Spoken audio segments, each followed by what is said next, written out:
Okay, happy Friday, everybody. It is last Friday in in April when I'm recording this. Sometimes I make these videos and I post them a day or two later. Um, but part of the national debate we are having right now is isolationism versus globalism. So I thought, why don't we talk a little bit about what is isolationism and what is globalism? So this video is going to focus on isolationism. Isolationism, in a nutshell, is basically the idea that the United States should stay out of the affairs of other countries. We should stay out of their wars. We should stay out of their problems. We could have trade with countries, but that's really it. We need to just kind of stay here in North America.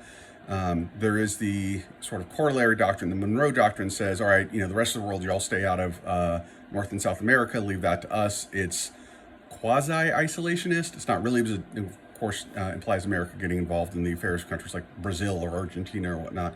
But that's the basic thrust of it is, you leave us alone, we'll leave you alone.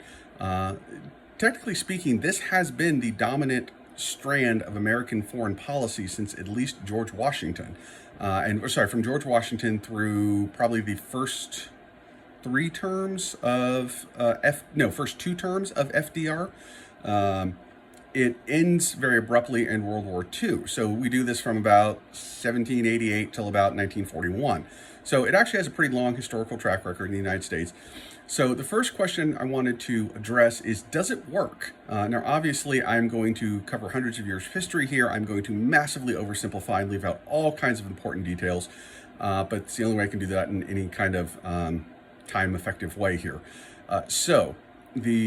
Does it work? The answer is kind of, sort of, not really. There have been 4 pan-European wars since the North American continent was significantly settled by Europeans. The 7 Years' War, the Napoleonic Wars, World War I and World War II. The first one, the 7 Years' War, we know is the French and Indian War. We were all colonies, the 13 colonies, Florida, Canada. So of course we immediately got sucked into it. We didn't really have a choice. We were part of the empires. The other 3 wars, at the outbreak of all 3 of them, the foreign policy of the United States was explicitly isolationist and explicitly neutral, and we got sucked into all 3. In the War of 1812, D.C. gets burned, and then in World War I and World War II, we lose over 500,000 men. So you could say that when a pan-European war breaks out, the United States' ability to stay out of it is zero. We have tried very hard, and it has failed completely every single time. Another example of our inability to stay out of wars would be Vietnam. When Vietnam actually begins as the French Indochina War, because Vietnam's a French colony, and so this is going on in the 50s, the French come to Eisenhower. They want all kinds of help, and one of the things that Eisenhower says, and I'm trying to quote him as accurately as I can here, is, "Those jungles will swallow our troops by the division." Eisenhower, having been the Supreme Allied Commander in the European theater during World War II, knew that the American army was designed to fight a mechanized, industrialized war of movement. We needed roads, we needed bridges, we needed canals, we needed a certain type of infrastructure that our military was predicated on that did not exist in Vietnam. So he did not want to get involved with it. And of course, by the end of his term, he was starting to send troops in. Of course, then Kennedy sends in more troops, and Johnson sends in more troops, and eventually Nixon gets us out of it. And we're there for over a decade, and 57,000 Americans are killed. So total failure of isolationism in that part. When we started with the idea of we were going to stay out of it. Another example of isolationism failing is starting with Bill Clinton. We had, in the 80s, we had a program called Operation Cyclone. If you saw the movie Charlie Wilson's War, that's what it's about. We were funding the Mujahideen in Afghanistan, giving them weapons and ammo and stuff like that to fight the Soviets. The movie's excellent. The book is even better. Bill Clinton becomes president. The war in Afghanistan with the Soviets is long over at this point, but Operation Cyclone continues. And he looks at it and says, this is dumb. Why are we spending money sending, guns and ammo to Afghanistan? All these people are crazy. And so he shuts it off. And I don't mean this as a criticism. He had pretty good logic in doing that.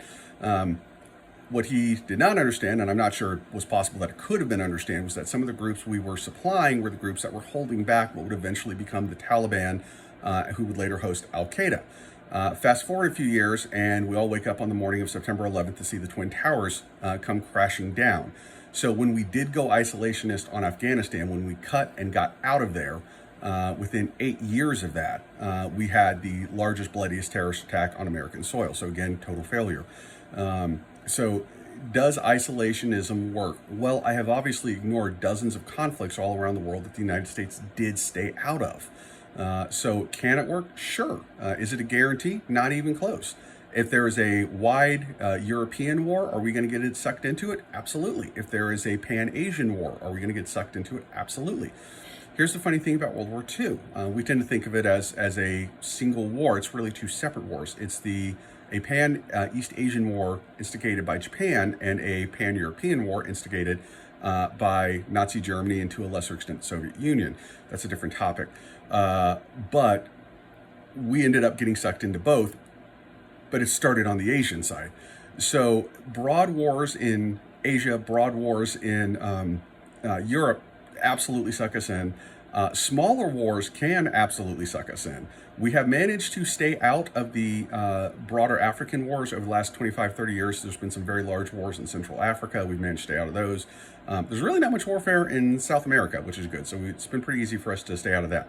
Because there just really hasn't been anything to get involved in. But to the basic point of isolationism, can it work? Sure. Does it work? Oftentimes, no. And there's a key reason for this. If you want to be isolationist, the other side has to agree. If China wants to get into a war with the United States, we cannot stop them. If Russia wanted to start a war with the United States, we cannot stop them. If the militant wing of the Salvation Army wants to start a war with the United States, we cannot stop them. We could not keep a bunch of terrorists sitting in caves in Afghanistan from getting us into a war. The point is, is that isolationism depends on the good graces of your enemies, and that they do not want to start a war with you. And as we have seen over and over again throughout history, they do. For instance, after Japan attacks Pearl Harbor, the United States does not declare war on Germany. Roosevelt goes to Congress. He gives his famous Day of Infamy speech, and he asks for a declaration of war against the Empire of Japan. He does not ask for one against Nazi Germany. The next day, or wait, that might have been Tuesday. It might have been Wednesday when this happened. So he does. I think that speech is on the Monday after Pearl Harbor. Adolf Hitler declares war against the United States, and all of a sudden we're in the European war. Now, that was fine with Roosevelt. He wanted to have the war with Germany anyway, but he could not have gotten the declaration of war with Congress without Hitler declaring war on us first. So the point, that's an example. Obviously, I gave you the 9/11 example. There are certainly other examples.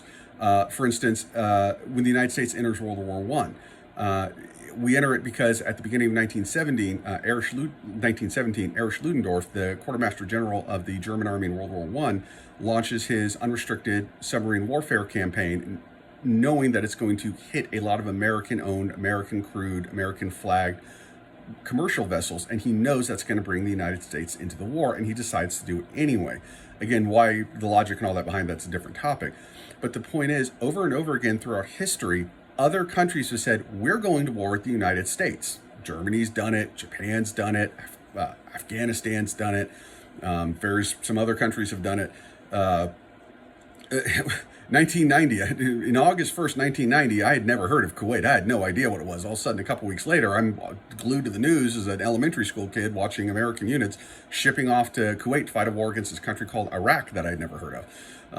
So the point is that, can it work? Sure, as long as everybody on all sides agrees. Once anybody decides, we want a war with you, that's it, you're out. Don't believe me? Ask Ukraine. You may remember right before the war with Russia starts, Volodymyr Zelensky goes on television and gives a speech in Russian, wearing a suit, by the way, and with a dove pen for peace, begging the Russians to not start this war. He pled to Vladimir Putin, he pled to the Russian government, to the Russian people.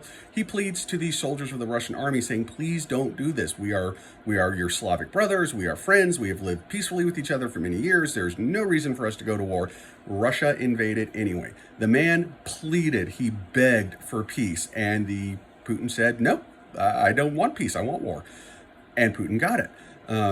So the point of all this is isolationism as a strategy. It is possible that it works, but it fails frequently, and it is out of your control as to whether or not it will work.